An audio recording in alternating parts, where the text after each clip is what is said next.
بسم اللہ الرحمن الرحیم۔ آئیے دیکھتے ہیں برقی میدان کا بہاؤ۔ الیکٹرک فلکس ایک ہموار سطح میں سے یہ خطوط قوت ہیں۔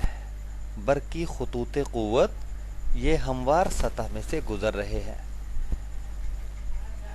جتنی یہ سطح کا رقبہ زیادہ ہوگا ان خطوط قوت کے سامنے، اتنا ہی فلکس یا بہاؤ زیادہ ہوگا۔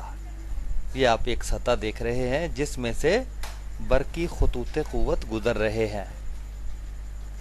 جتنی زیادہ تعداد میں سے برقی خطوط قوت گزریں گے اس سطح میں سے، اتنا ہی برقی بہاؤ یا الیکٹرک فلکس زیادہ ہوگا۔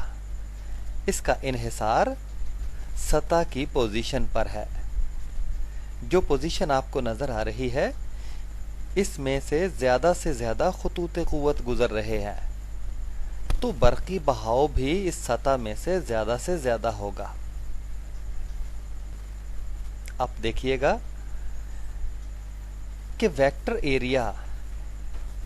ایریا ایسا رقبہ، ایسا ویکٹر ہے جو اس سطح کے عموداً ہوتا ہے۔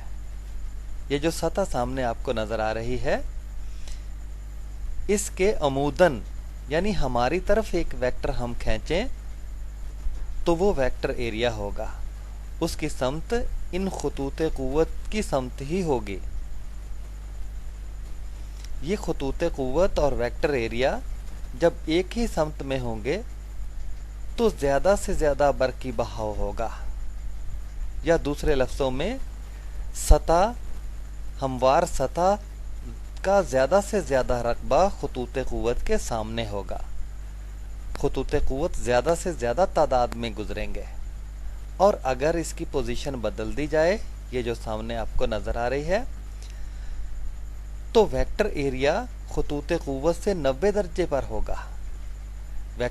خطوط قوت ہماری طرف ہے اور ویکٹر ایریا اس سے 90 درجے پر ہے۔ تو ایسی صورتحال میں ہموار سطح میں سے برقی بہاؤ کم سے کم ہوگا، 0 ہوگا، اور اس کا انحصار فارمولا ہے SE cos تھیٹا۔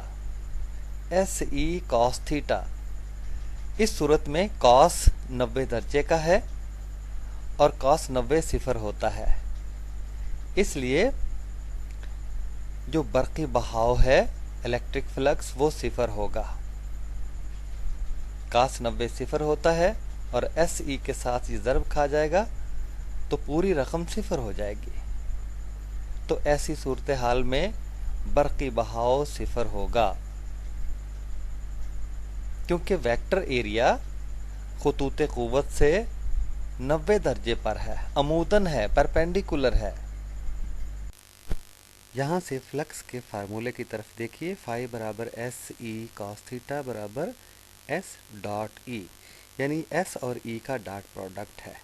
S ہے ویکٹر ایریا اور E ہے الیکٹرک فیلڈ، دونوں ویکٹر ہیں۔